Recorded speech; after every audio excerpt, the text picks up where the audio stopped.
Good morning student. पिछली period में आपको मैंने बता रहा था कि द्वितीय आंकड़ों के कुछ महत्वपूर्ण स्रोत में मैंने आपको बताया विविध प्रकार के न्यायादर्श को है ना प्राप्त करने की विधियां, जिसमें आज हम अध्ययन करेंगे छठवां पेज नंबर 48 कोटा या अभ्यंश निर्दर्शन, क्योटा सैंपलिंग, कोटा या अभ्यंश निर्दर्शन। तो बताओ, इस रीति के अंतर्गत अनुसंधान कार्य जो है संबंधित सूचना प्राप्त करने के लिए प्रगणों के कार्य का कोटा निश्चित कर दिया जाता है। कोटा निश्चित करने का अर्थ यह है कि इस बात का निर्धारण किया जाता है कि प्रमाणक प्रगणक किस क्षेत्र के इकाइयों का चयन करेगा। ठीक है, यानी बोला जाए साधारण शब्दों में कि कोटा निश्चित हो जाने के पश्चात प्रगणों को अपनी इच्छा अनुसार इकाइयों का चयन करने की पूर्ण स्वतंत्रता होती है। ठीक है, अब उसके बाद है प्रगणक अपने क्षेत्र में जाता है और वहाँ पर व्यक्तियों से संपर्क स्थापित करके आवश्यक इकाइयों का चयन करता है और एक निश्चित कोटा पूरा होने पर प्रगणों की द्वारा सूचनाएं दे दी जाती है, जिसको हम बोलते हैं कोटा या अभ्यंश निर्दर्शन। आपको समझ आई होगी कि कोटा एक निश्चित हो जाने के पश्चात प्रगणकों को अपनी इच्छा अनुसार इकाइयों का चयन करने की पूर्ण स्वतंत्रता होती है और प्रगणक अपने क्षेत्र में जाता है और वहाँ पर व्यक्तियों से संपर्क स्थापित करके आवश्यक इकाइयों का चयन करता है।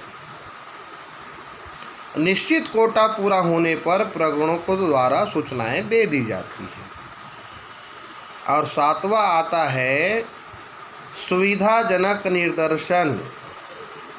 तो सुविधाजनक निर्दर्शन में क्या है?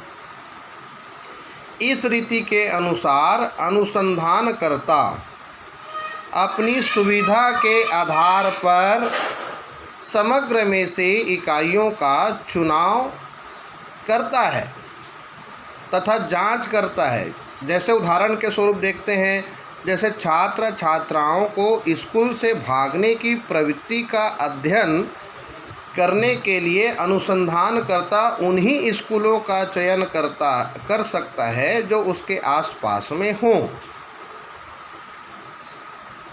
जिससे कि स्कूलों में जाने की सुविधा हो। इस रीति द्वारा प्राप्त परिणाम समग्र इकाई का उचित प्रतिनिधित्व नहीं करते और ना ही वे संतोषजनक होते हैं। निर्दर्शन का आधार क्या होता है? देखिएगा, निर्दर्शन रीति निम्नलिखित दो मुख्य सिद्धांतों पर आधारित है। सांख्यिकी नियमितता नियम,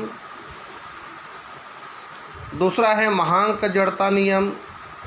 तो सांख्यिकी नियतता नियम क्या है? तो इस पर बोला जाता है कि सांख्यिकी नियतता नियम का प्रतिपादन गणित के संभावना तथा प्रायिकता सिद्धांत थ्योरी ऑफ प्रोबेबिलिटी के आधार पर किया गया है। इस नियम के अनुसार यदि अनुसंधानकर्ता कार्य के लिए किसी समग्र में से दैव निर्दर्शन रैंडम सैंपलिंग है ना के आधार पर कुछ इकाइयों का चुनाव किया जाए, जो इस तरह चुनी हुई इकाइयां समग्र का लगभग सही प्रतिनिधित्व कर सकेंगी।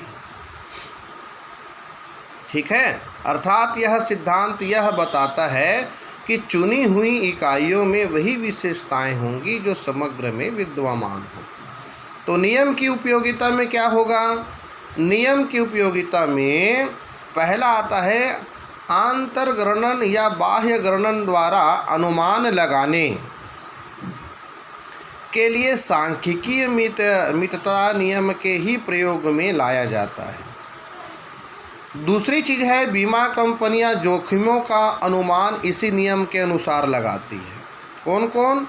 तो बीमा कंपनी है जो जोखिमों का अनुमान इसी नियम के अनुसार लगाती है। ठीक है। तीसरा है निर्देशन रीति का प्रतिपादन। निर्देशन रीति का प्रतिपादन इसी नियम के आधार पर हुआ है। ठीक है। और दूसरा महांग जड़ता नियम क्या है? लॉ ऑफ इंटीरिया ऑफ लार्ज नंबर, है ना। तो महांग जड़ता नियम का प्रतिपादन सांख्यिकीय नियमितता नियम के आधार पर किया गया है। यह मालूम है कि यदि किसी बहुत बड़े समूह में से दैव निर्देशन द्वारा यथोचित रूप से बड़ी संख्या में इकाइयों का चयन किया जाए तो यह लगभग निश्चित है कि इन इकाइयों में उन्हें विशेषताओं के पाए जाने की संभावना है जो कि समूह में विद्यमान है। इससे स्पष्ट हो जाता है कि न्यायादर्श कितना बड़ा होगा उतने ही उच्च स्तर की शुद्धता पाई जाएगी। इसके विपरीत न्यायादर्श छोटा होने पर नियम उतनी ही अधिक सत्यता के साथ लागू नहीं होता। बाउले के अनुसार अगर देखते हैं तो एक समूह की व्यक्तिगत इकाइयाँ लगातार बदलती है लेकिन समस्त समूह बहुत धीरे धीरे परिवर्तित होते हैं। ठीक है।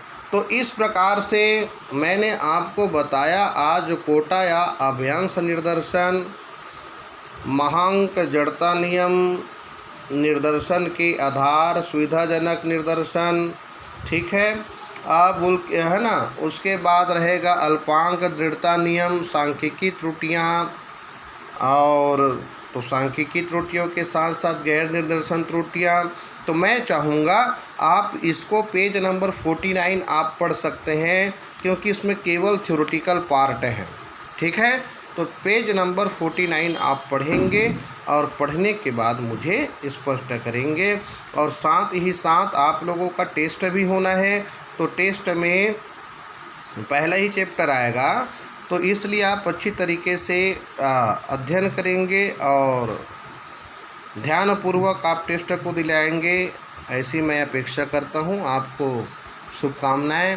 गहन अध्ययन करें और अधिक मेहनत करें। विषय नया है, आपने चुना भी विषय है, तो इसलिए मैं आपके पूरी तरीके से अपेक्षा करूँगा कि आप अधिक से अधिक मेहनत करें। आज के लिए बस इतना ही। Thank you.